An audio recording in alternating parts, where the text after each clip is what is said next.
But where we see things going is everything on blockchain. And that means we're going to have to scale, because this is what the real world requires. If you're trying to do payments, such as MasterCard and Visa, it's 20,000 transactions per second for each of those. And if you're trying to do something like social media, Facebook is 52,000 likes per second, without even including all the posts, comments, and other things you can do on Facebook. And not including, you got Twitter and Reddit and all the other applications out there. And then, if you're in currency, in exchanges and stock markets, you're talking about hundreds of thousands of transactions per second. Because every market has hundreds of thousands, and you have multiple markets. And now try to put all these things on one platform, on one blockchain, so you can get interoperability between them. And you require millions of transactions per second. But this is where we're at today. We've got a long way to go. It's going to require a new approach to blockchains. So, I've been developing high-performance blockchain technology for 4 years or so. Back in 2013, I set out to build the first decentralized exchange. At this time, Bitcoin and Bitcoin clones, along with Ripple, were the only things blockchain-related out there. And decentralized exchange had far different requirements from things like currencies. You need blockchain to be fast, instantaneous responses to orders. You need to make sure that there's certainty, no reversal of orders, because that can have really severe consequences for your exchange. You need to make it usable, accessible to do more complex things, things that are not really expressible in the UTXO model that Bitcoin uses. So in 2013, I introduced the concept of a decentralized autonomous company as a way of describing how blockchain operates. Since then, that idea has morphed into the DAO concept that everyone's seeking after today. 2014, I launched BitShares. BitShares is the decentralized exchange. In order to do so, I invented delegated proof of stake. This is a new consensus algorithm that gives us 3-second block times, an average of about 1.5 seconds from the time the user clicks submit until the time it's irreversibly, or it's confirmed with 99% certainty. But the original implementation of BitShares was still borrowing too many techniques and designs from Bitcoin. So in 2015, I had to re-implement it to achieve the performance goals, because the exchange requires very high performance. So I borrowed concepts from the LMAX exchange, which is a centralized exchange, and figured out how to process millions of transactions per second on a single thread. Just using some of those concepts, like keeping everything in memory, I was able to achieve 100,000 transactions per second on a local node. And in a distributed environment, we've demonstrated 20,000 transactions per second on a public network. But the bottleneck was not the computation or the database, but the P2P communications code, which can easily be upgraded to handle greater throughput. The other thing we introduced with BitShares was underappreciated account permission system. Keys are low-level primitive. We need to think in terms of accounts. Multi-sig should be among people, not keys. An individual should be able to change their keys without changing the keys of every multi-sig organization they're a part of. And that's what we did there. So I'm not going to go into detail, but I encourage you to look at the dynamic hierarchical threshold multi-sig accounts of BitShares to learn more about the advanced account system. The other thing BitShares introduced was the idea of self-sustaining funding. Because we have block producers elected by stakeholders to produce the blocks, we also elect people to work for the blockchain and to control the allocation of the issuance of new tokens. These tokens replace the mining. $3 billion spent on electricity every single year for Bitcoin and Ethereum can now be governed and controlled by the stakeholders and directed and captured to add value back to the platform rather than burn out electricity. In 2016, I wanted to raise the bar again and bring blockchain technology to a much wider audience. Steam. This is a decentralized social network on a blockchain. All the votes, posts, comments go on the blockchain, so it's censorship resistant. There's many different interfaces to look at it. But in order to achieve this, we had to address a much larger user base. Old ladies, kids, who have much different expectations from social media than they would from a banking application. These are people, these are unsophisticated users who can't secure their private keys. Even the sophisticated users can't secure their private keys, such as the exchanges. So we can't expect social media users to do the same. So you have to enable account recovery. People are going to get hacked. It's going to be hacked. You can't deny it. You can't pretend that will make the system so strong with hardware wallets and everything else that you'll never be hacked. Particularly with something like social media, where the keys have to be kept hot because you interact with it every single day. Cold storage makes no sense in the context of a social media platform. So we have free transactions. This is another major innovation. What user wants to pay every time they post or vote? You don't want to have to buy into something before you can even use it. So you need to have free transactions. And so Steam achieved all these things. We conceived the idea in January, started development in February. In March, we launched a blockchain from scratch in C++, using the design architecture that we discovered in BitShares. Launched a website, which is basically a block explorer on top of the blockchain, in July. And from July, the next 3 months, we became one of the top 10,000 websites in the world, with 15,000 active daily users right now. These are people actually using blockchain every single day to post, vote, comment. 35,000 visitors, all kinds of organic search traffic. This is an example where the rewards from mining get redirected to the people who are using blogging. Blogging is the new mining, is what Steam is all about, and all that value returns to the community, enabling a social media network without ads, all on a blockchain, where there's bootstrap because the token really aligns all the interests. We believe Steam is the example of a decentralized application that's so easy to use that you don't realize that's on a blockchain. You don't see private keys, public keys, hashes, all those things.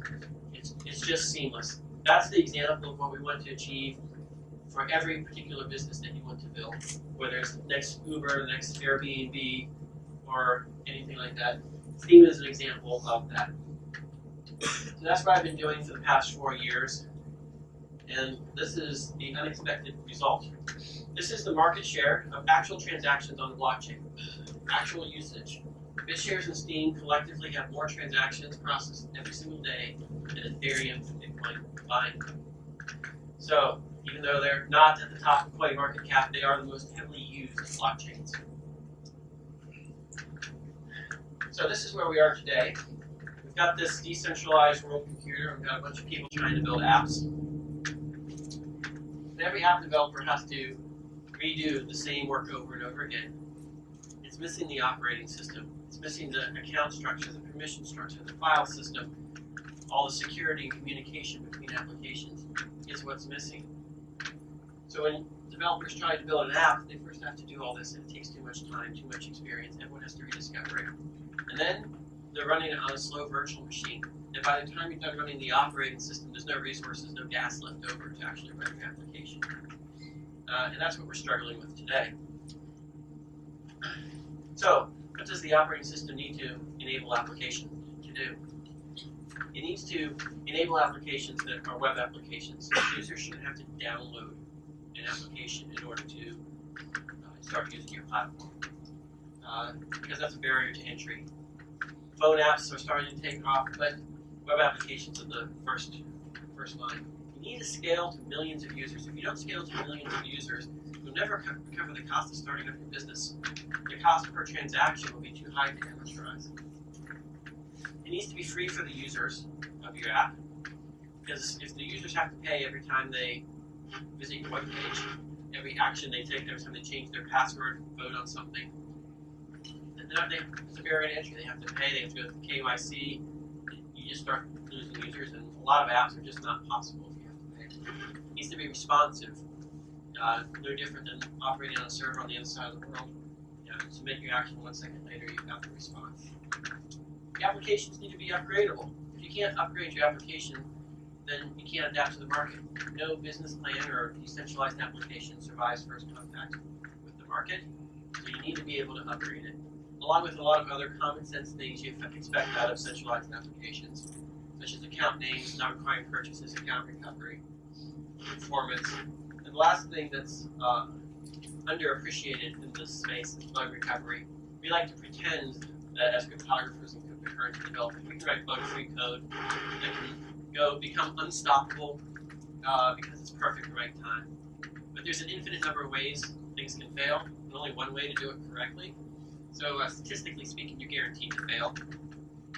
So if you don't plan for it ahead, then you don't know what's going to happen, and who knows, you might end up with Ethereum Classic.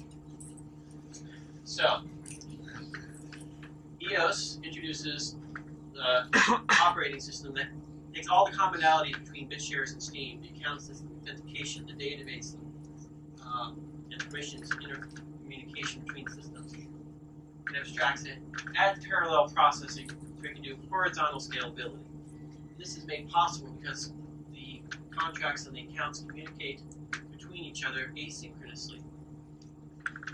And because applications are designed to communicate asynchronously, they can also communicate with other blockchains without having to re-architect your application to support something like sharding.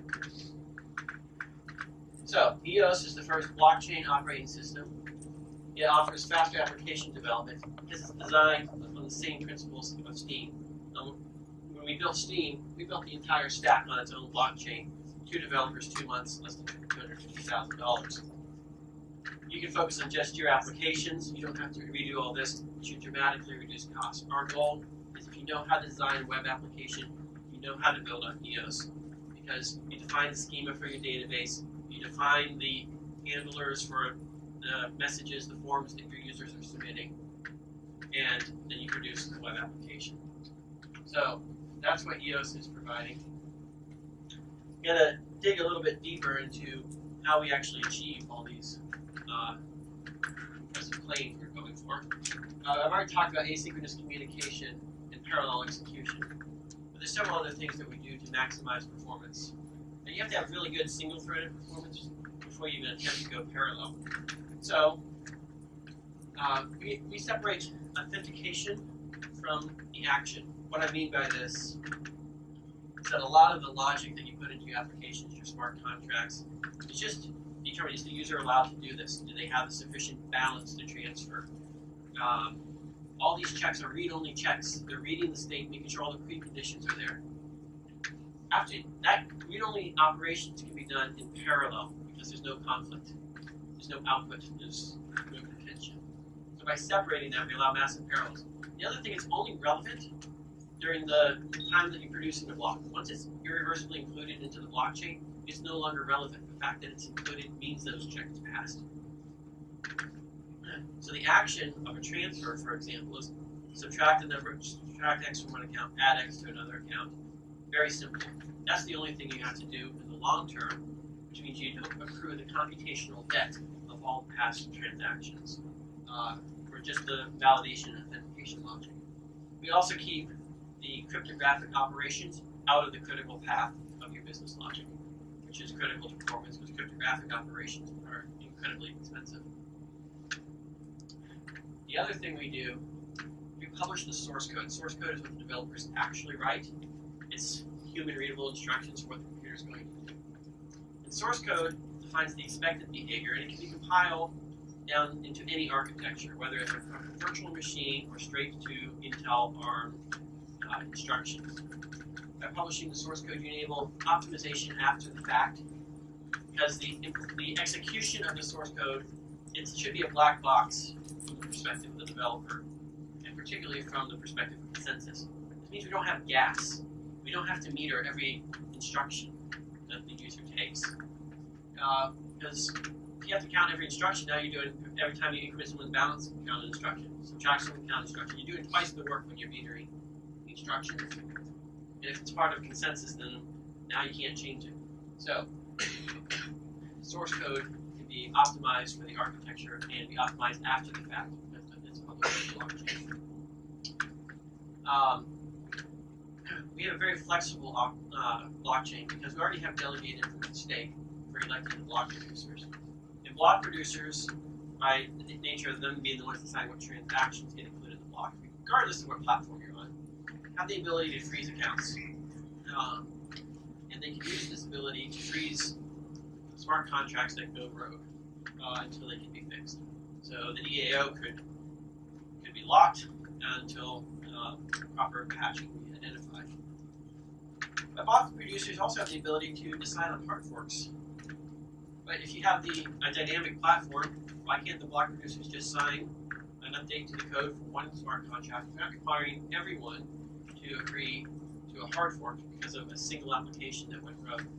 You have many different people living in the ecosystem. You need to be able to fix the ones that are causing problems without disrupting everyone involved.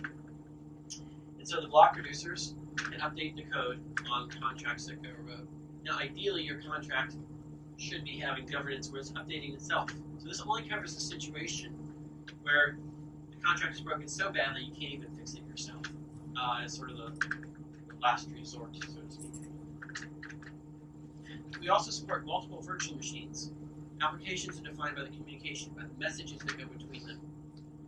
How the messages are processed can be any virtual machine. We've got two, Ren and WebAssembly. And these virtual machines are basically black boxes as long as they process the messages. We're going to support these. Ren is a JavaScript-like language, which object-oriented, extremely easy to use. And we're using it because it's extremely fast. It's as fast as Lua, if you know what that is. It's one of the fastest non-just-in-time compiled languages out there. Eventually, there could be potential for just-in-time compiled code, but for simplicity and determinism, this is about as fast as you get without that level of complexity. So the next thing we add is governance. Delegated proof of stake already has technological governance as it's been active in both BitShares and Steam. But we wanted to take it to another level. And just what happens when the code's not good enough, when you can't express certain things in code.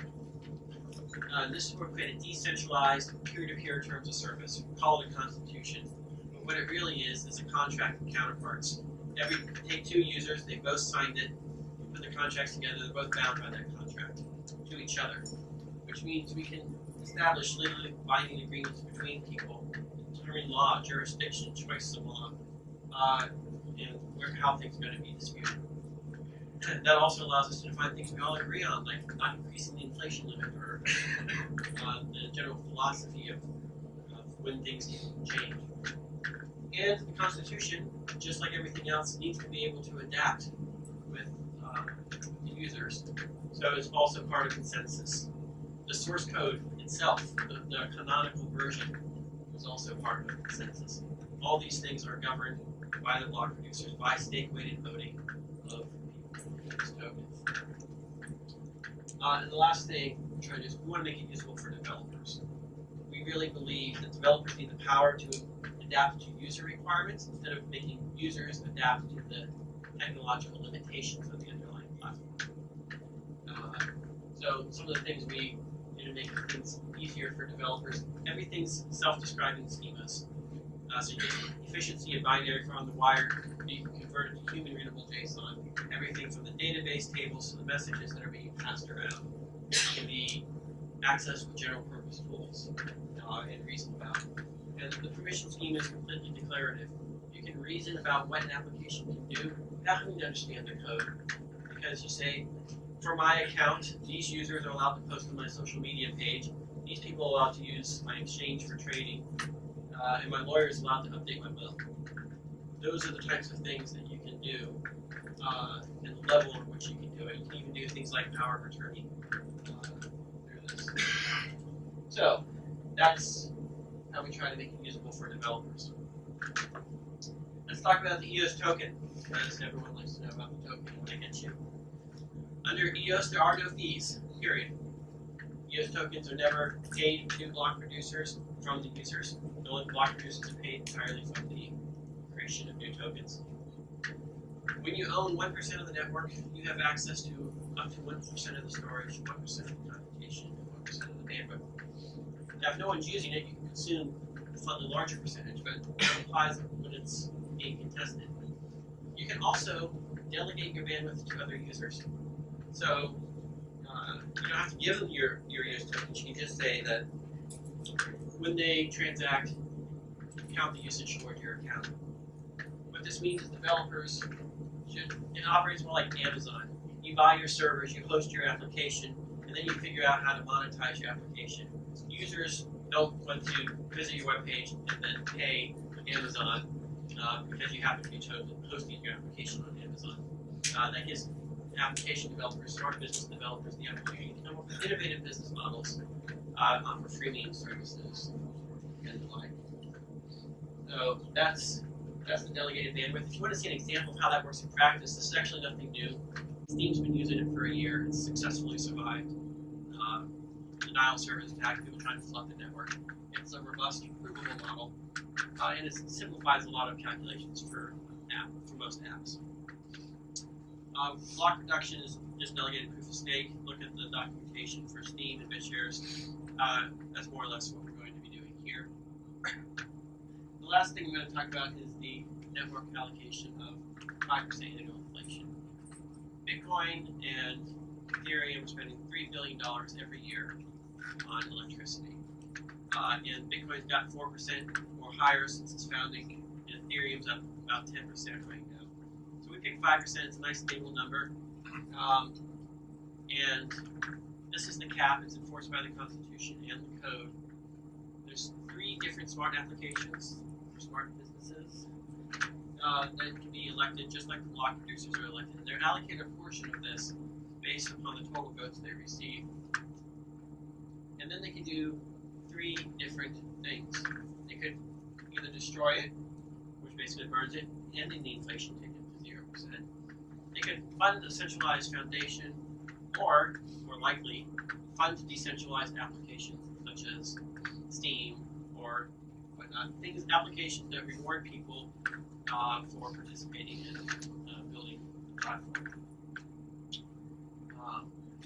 So that's how emissions work. It's one other thing I was thinking about, but lost track. So we've got a great team.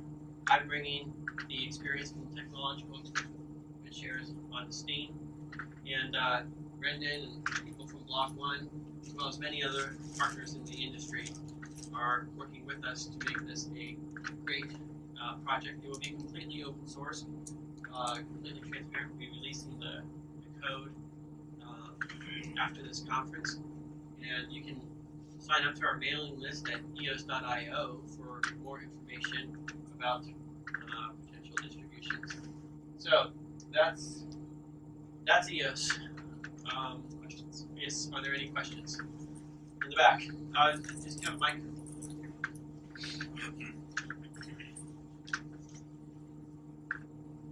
Hey, how's it going? Can you hear me? Loud and clear. Yeah, so a couple quick questions. Assume that I'm an attacker who said that there's free transactions, there's just free transactions. So the moment you guys launch, I just fire up a few thousand nodes and spam as many transactions as possible. Who's paying for all of that storage? So that's one. Second thing. Can I answer one question? Sure. So Steam has been in this situation. People have been attempting to attack it for the past year. The blockchain rate limits them because unless they own a large stake, they can't actually do that. No one user can ever consume more than 50% of the entire allocation or available capacity of the network. So you won't really be able to slow down or impact any other users. So you say one user though, but how do you know that? It's all stake by rated. proxy, right? So like I have thousands of different IP addresses and nodes. How do you know that that's what you? It's not based on IP. It's about the user. The transaction has the account that's transacting. So you have to say, I'm sending a message from my account to this other account. That's all in the blockchain. Everyone knows how many transactions that account has already said. So there's basically implicit fees, but they're not actually accounted for. So just like Bitcoin transactions can't be spammed because there's a fee, anytime you transact, your resource usage counters go up, and then if not enough time has passed, you'll be blocked by the people in the peripheral of the network. The block producers will never see. Okay, so when you say one goes from one account to another, what stops me from making hundreds of accounts? Every account has a minimum storage requirement, so you have to have some EOS in order to do that. The accounts are created by other accounts in the system. So I do need, so it does cost me something to make accounts. All applications have costs of acquiring users. You have, whether you're Reddit or Facebook, you have to create an account and entry in your database. So there is... So who's paying for that? The end the user or the DApp? the application developer wants to onboard users. So if you're building a social media site, you'll pay to create the accounts for the users because it's your business interest to do so. So again, what if I just create 1 million new accounts? How are they going to know that it's real users or isn't? Because it's all stake weighted. So you can't create 1 million accounts. It's all proportional to the number of stake, the amount of stake you have. Each account is limited by that. If you want to see all your objections here have been tested in real life on Steam, if you want to see how it works, try to do it on Steam. Okay, sure. Thanks. Any other questions? Yes? You mentioned storage, so I can make this as decentralized storage as well. It's possible to build many different applications. In this case, we're talking about internal storage for your business logic. External storage can be integrated through something like IPFS and referenced by hash. We're talking about what your application needs to consider for the purposes of evaluating this business logic. Stuff you keep in RAM versus the stuff you keep on disk. Are there any other questions? I was just using LMAX as a kind of a scaling algorithm. Yes, so LMAX is a set of principles. The principle that you don't do any blocking operations in the core of business logic. So, and you minimize the amount of calculations that are sequentially independent. And so we take those things, everything is kept in RAM. And RAM is something, you have terabytes of RAM, and new RAM technologies that are already on the market, announced by Intel, have persistence in 10 times higher performance than current RAM. So RAM technology will scale. Even Google keeps everything in RAM. So that's the first thing. Keep everything in RAM, and then never go to disk, never go to network, and those types of things. Never use any locks or anything that would cause contention or blocking of your application. So there's no locks in the parallelism because all the state is verified to be independent and contention. Yes. What language are you using for the smart contracts? Smart contracts are going to be derived from Ren, which is a language designed by gamers, professional language designers.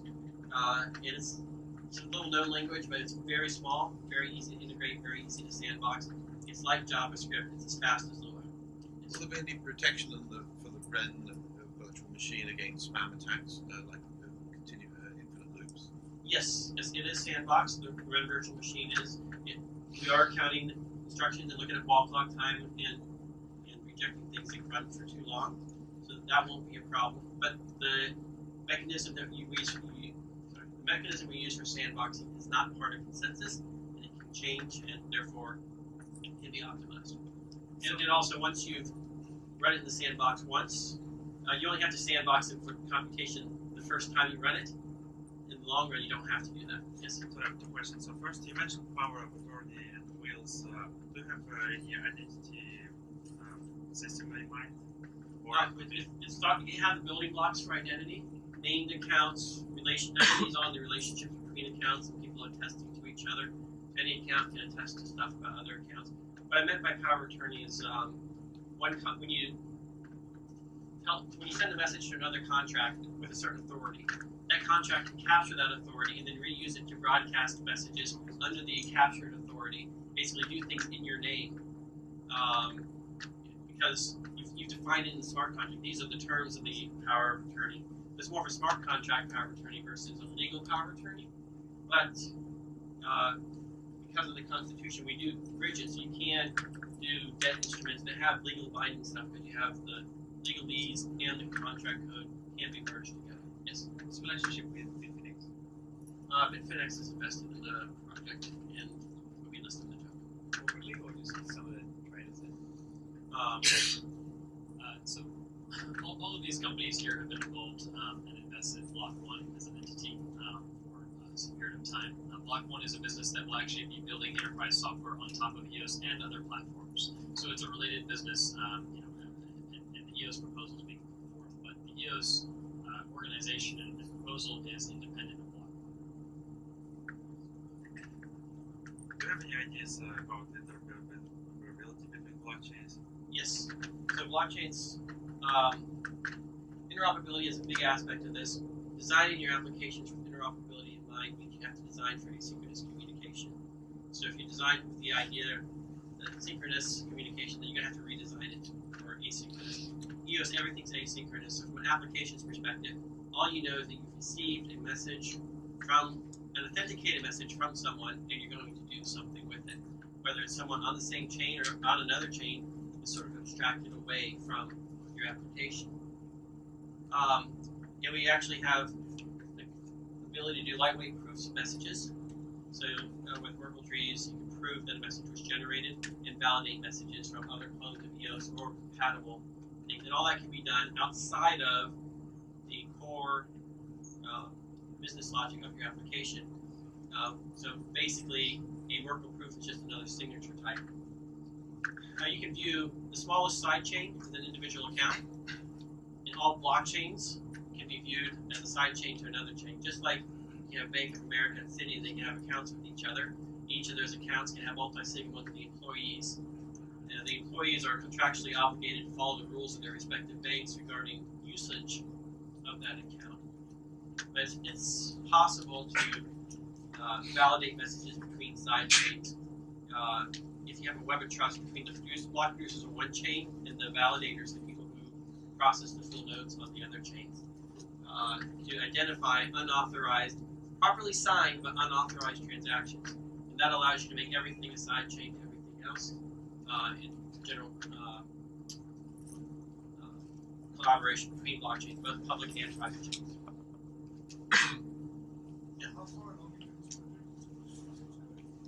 We'll be releasing source code of a minimal working blockchain after this conference. We'll have a test net.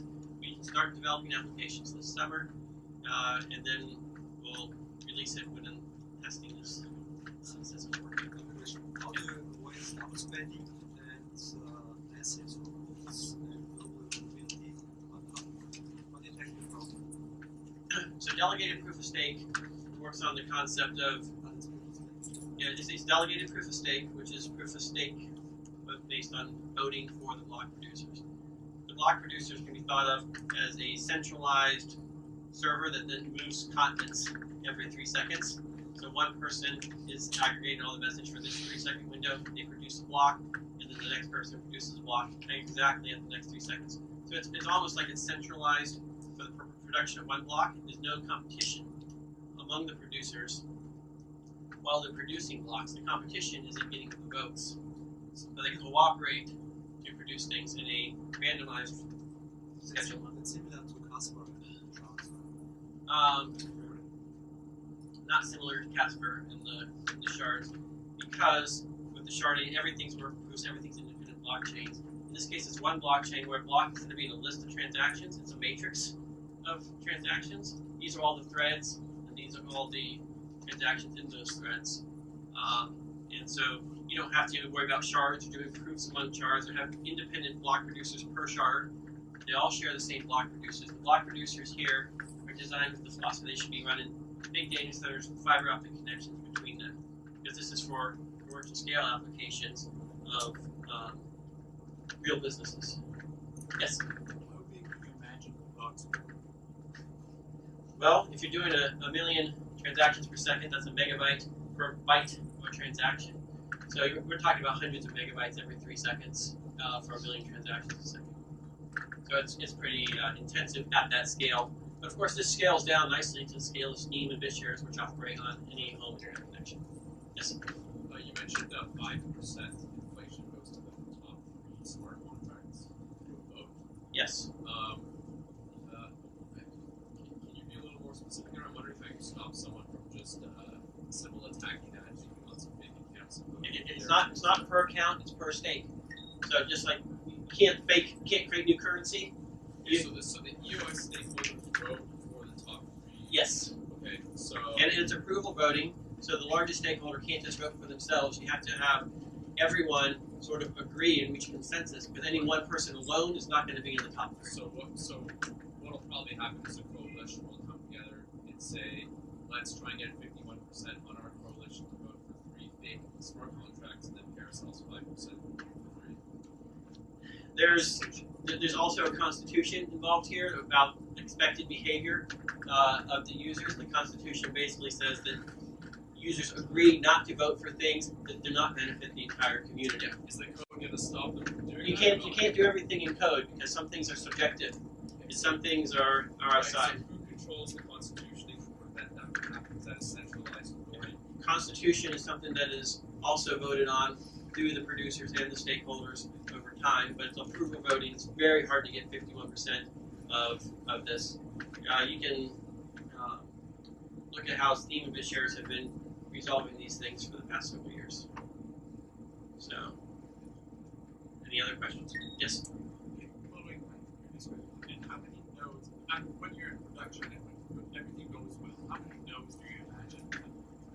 The network can have an infinite number of nodes. Basically, not all nodes need to run everything. Each node can pick the subset of things it wants to run. The block producers can run everything, but they can divide that work among multiple physical machines and on their own cluster. There's a difference between full nodes, which validate, and producing nodes, which actually make blocks. All validating nodes have to agree that the blocks are valid. Producers can't just produce anything. They can only produce valid blocks according to their code.